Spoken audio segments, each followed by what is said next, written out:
আপনার বাসায় হঠাৎ করে মেহমান চলে এসেছে অথবা আপনার নিজেরই টিকিয়া খেতে ইচ্ছা করছে কিন্তু বাসায় গরুর মাংস নাই, তাই বলে কি টিকিয়া খাওয়া বন্ধ থাকবে? কখনোই না।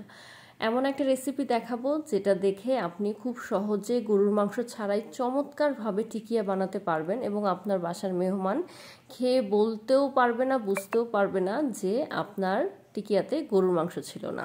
তো চলেন দেখি রেসিপিটা। প্রথমেই আমি বুটের ডাল এবং মুরগির মাংস নিয়েছি, এখানে সিদ্ধ করে নিয়েছি। মুরগির মাংস এবং বুটের ডালের রেশিওটা থাকবে 60-40 অথবা 70-30। মাংসটা একটু বেশি দিলে অবশ্যই টিকিয়ার স্বাদটা একটু বেশি হয়, সো আপনারা চেষ্টা করবেন বেশি দিতে। যদি 30-70ও রেশিও করেন তারপরেও টিকিয়ার স্বাদ অনেক ভালো হবে। আর ডালগুলো সিদ্ধ করার সময় আমি বড় বড় 4-5 টুকরো দারুচিনি দিয়েছি আর প্রায় 10টার মতো শুকনো মরিচ দিয়ে দিয়েছি, একই সাথে সিদ্ধ করেছি। আমি কিন্তু এই কাবাবে আলাদাভাবে কোনো কাবাব মশলা ইউজ করব না। তো খুবই সহজ রেসিপিটা। আমি বুটের ডালের সাথে যে মশলাগুলো সিদ্ধ করেছি এগুলোই কিন্তু বেটে ফেলছি, দেখছেন। আর এটার জন্যই হচ্ছে খাবারের টেস্টটা অনেক বেশি ভালো আসবে।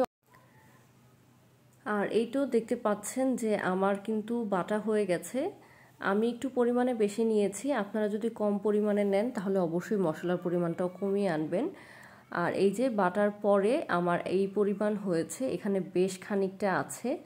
তো আর এই যে আমি কিন্তু বেশ ড্রাই করে বেটেছি, আপনারাও চেষ্টা করবেন কিছুটা শক্ত শক্ত রাখতে, কারণ এটার সাথে যখন আমরা ডিম মিক্স করব তখন হয়তো বা নরম হয়ে যেতে পারে, এর জন্য আমি বেশ শক্ত রেখেছি।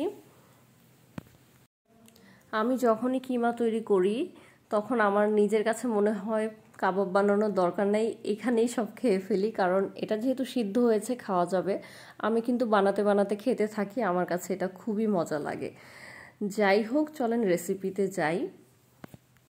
দ্বিতীয় ধাপে আমাদেরকে যে কাজটা করতে হবে সেটা হচ্ছে আমাদেরকে ডিম থেকে ডিমের কুসুমটা আলাদা করে নিতে হবে। এখানে যেহেতু আমি পরিমাণে অনেকটা নিয়েছি তাই আমি এখানে 3টা ডিম নিয়েছি।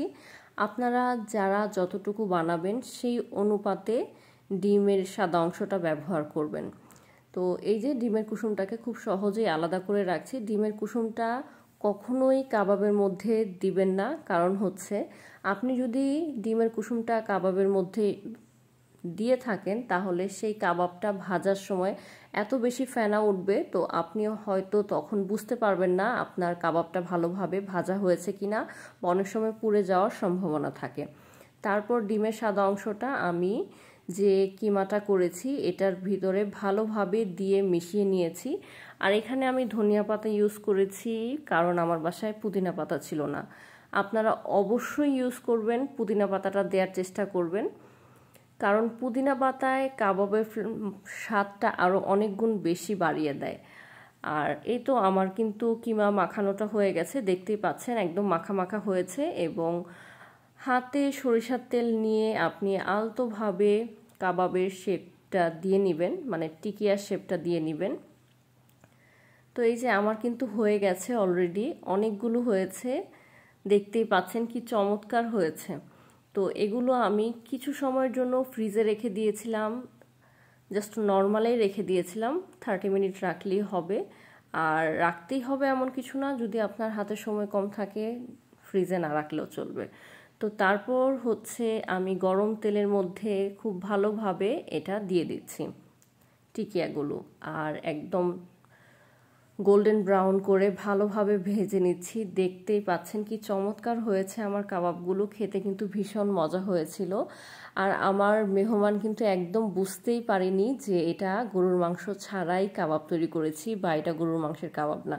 খেয়ে বলছিল যে খুব মজা হয়েছে, মানে আমি নিজেও খেয়েছি, কাবাবগুলো আসলেই অনেক মজা হয়েছে। এইভাবে কিন্তু আপনি আপনার পরিবার অথবা মেহমানদেরকে টিকিয়া বানিয়ে খাওয়াতে পারেন এবং তারা সবাই অনেক বেশি পছন্দ করবে এবং অনেক বেশি প্রশংসা করবে।